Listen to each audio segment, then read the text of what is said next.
Today's dialogue is a conversation that Anna and I had with Tim Smith. We are discussing the experience of the African American community during this time. We are hoping that by hearing more clearly what our African American selves have to say, that we will begin to heal on the inside along with them, as this becomes a world that is more inclined to understand rather than to condemn. So let us listen to this dialogue. So Tim, you know, I grew up in Sanford, not too far from here, and I've told this. I told this at a long time ago at a meeting around race, and I said if I had, and so in 1953 was my birth year, and so by the 60s it was I was awake enough to know what was going on to some degree, and I remember saying then, and I've said to people now, if I had been born black, I would have been on this overpass dropping bricks on cars going by. I know I'm just not very good at maintaining my anger. And I would have been bad to people. I mean, you know, I don't know how the black community has held it together this long. Me either.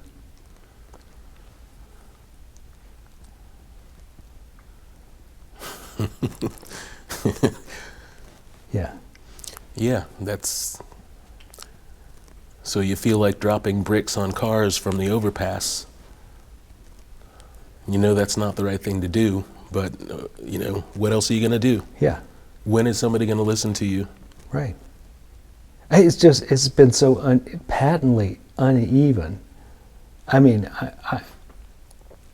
I've watched, like I said, I have watched this my whole life, and it's just patently, just horribly asymmetrical.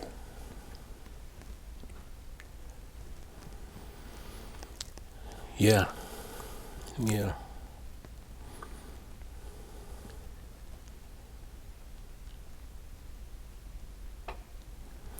I was born in 1969, and there was supposed to be a whole lot of change that was taking place or had taken place or something around then. That's been my biggest challenge is I have family and friends, people very dear to me whom I love, who are past the point of talking and peacefully protesting, and it scares me. Yeah. But I have no argument for them. How can I tell them that what they're feeling is not justified or is not right? And the difficult thing to me is there's no pressure point where you can actually use that, let's say, anger to make, for you by yourself, to make it change. You know, when it's your personal life, you can be mad at yourself and you can make a change because it's you. This is a big one. Yeah. Yeah, it goes beyond intention. There's an amount of action that's required. Yeah. I think, you know, I've been trying to think, how does any one person make a difference, you know? You know, I think you can be nice, you can be fair, you can examine your own life, but at some point it has to be a political decision as well, it seems like. Yeah. I don't know that it has to be political in the sense of today political means, you know, you're all the way over here or you're all the way over there, and it's this or it's that, and them and us. And honestly, that's pretty disgusting too. I think the real change, in order for anything to work, it has to be the kind of political that's like me and you, and who am I going to vote for, not by their party or by their color, and by color I mean red or blue or brown or black or white, not by their conservatism or their liberalism, but by their honest to goodness values. Vote for people who you trust to take care of people, like real values. And I don't mean just voting in the presidential election. I mean voting in the local elections. I mean going out and finding out who is your councilman or your alderman, who are your representatives, your legislators of all kinds. It comes down to real people. If the people who are making these rules don't know you, don't know your community, how do you know that they care about people? How are we going to trust them to care about us as people?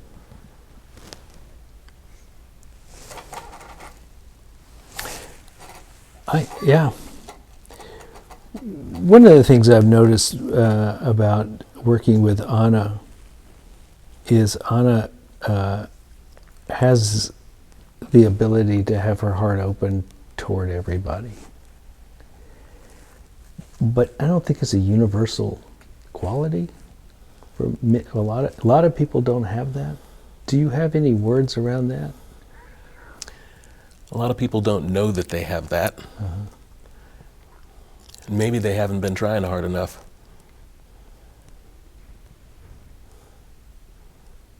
It's the only way out. You know, one of the answers that I get often is, what about black on black crime? What about racist black people? What about them? That's wrong too. Yeah, let's end that. That does not. It doesn't It's address just the the question. same germ, right? It's the same illness. Separation, judgment. But who's to say that anybody doesn't have the ability? I mean, yeah, Anna is a great example. This week I've been realizing that I'm conditioned, because like you said, are you going to be nice? How are you going to be? Well, I'm nice. That's just generally a thing that I like to be. I've been sort of conditioned to concern myself a lot with how other people feel. And I found myself frequently in the past couple of weeks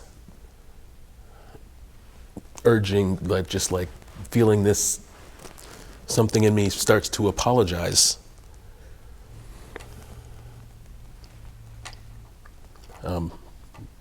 Because it's in my nature, because I've been conditioned, but I'm apologizing. Apologizing for my anger, apologizing for the potential of offending somebody when I actually speak up about how I feel, apologizing for people that feel guilty or feel like they should feel guilty, or like my willingness or wanting to stand up for my own rights somehow means that I'm asking them to feel guilty.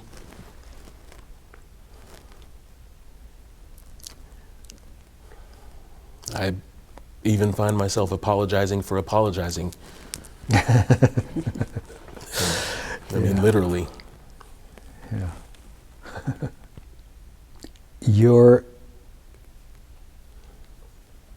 I've said this somewhere before, but you were legendary for opening people's heart when you sing, and a lot of that is because of a rare amount of vulnerability that comes through when you sing, and we get your personhood, which reminds us of our personhood when you sing. And I get the whole I apologize, and I apologize even for apologizing. But there's also that tenderness that you're taking care of people even in your pain. And, you're trying to anyway. And I think this is a remarkable quality that I see in the African American community that really should be highlighted, this sense of generosity that lasts even in a world that seems to be stacked against them. Neusom, I really feel that when suffering opens you, and that's something that I've always observed in my African American friends and the way they do church and the way they do their connection. It's so intense, the way they express, the singing and chanting, and I have asked myself, how does it feel different from the white people? And I've answered that, but because when you have really suffered, you go deeper and you reach out to something else that can allow you to keep going. So in that sense, I love it, because it's real, it's passionate, it's out there. I envy you or your voice, I must say. But suffering can really push you to a place where nothing else can. Often people will envy the voice or the rhythm, the dancing ability of an African American, but nobody ever envies their history. It's so true. That's true. Right. Which, by the way, is American history. Right. African American history it's is American history. Yeah. Yeah. Yeah, it's so radically intertwined and so underreported at the same time. Yep. Actually, I think that's part of it. The underreported thing, it's honestly, I think it's woven in.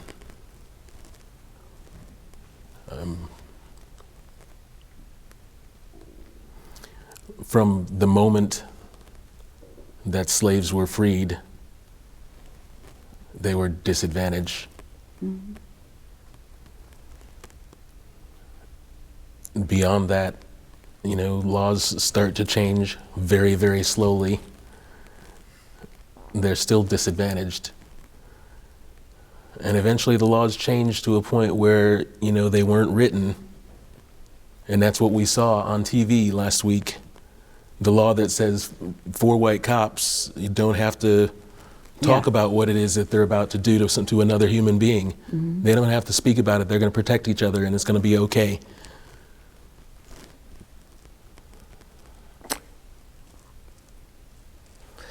Well, it's a long history of that. I mean, that's what I mean. It's actually woven in there. Right, from the second those laws were made in some states. Yeah. There was somebody, behind the curtain with the intentions that they were not going to be followed and they were not going to talk about it. There was somebody with a sheet over their head, who at one point was a judge or a police officer or a mayor or some, and then by night they're out there forming peaceful protests that end people's lives. Yeah. It's terrible. I mean, it's unbelievable how long, how thorough, and how pervasive. I just saw that the movie. Have you seen the movie Just Mercy? Just Mercy? No. It's on Amazon now, and you used to have to buy it. I think you can get it for free. Just Mercy has Michael B. Jordan and the guy that played Sugar Ray. Jamie Foxx. Jamie Foxx. Unbelievably well done. It's always we always pick Alabama, but it could be nationwide. It's the same. And one of the lines that Jamie Foxx says in there, who's on death row, he says, "I was born guilty."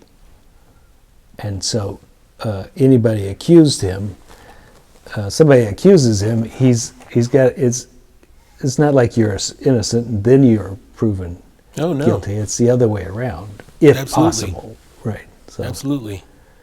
yeah. Yeah, we don't have time to go into the stories. No, I know. I mean, and that's why I really do think one of the things we have to do as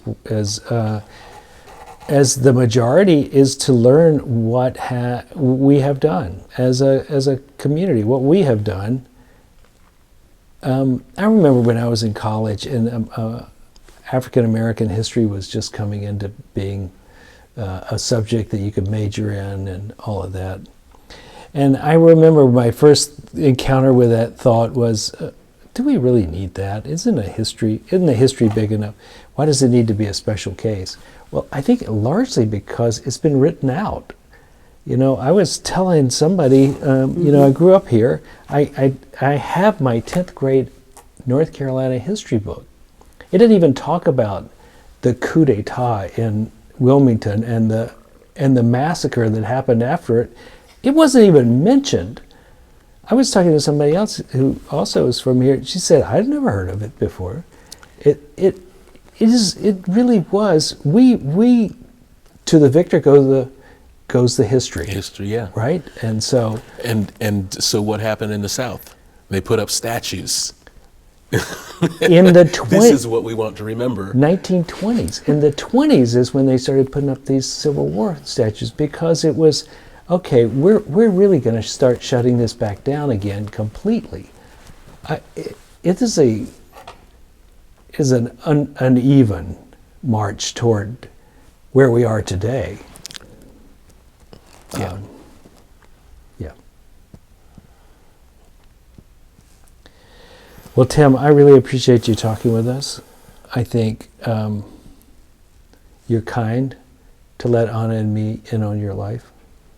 And I appreciate you being willing to step into the fray.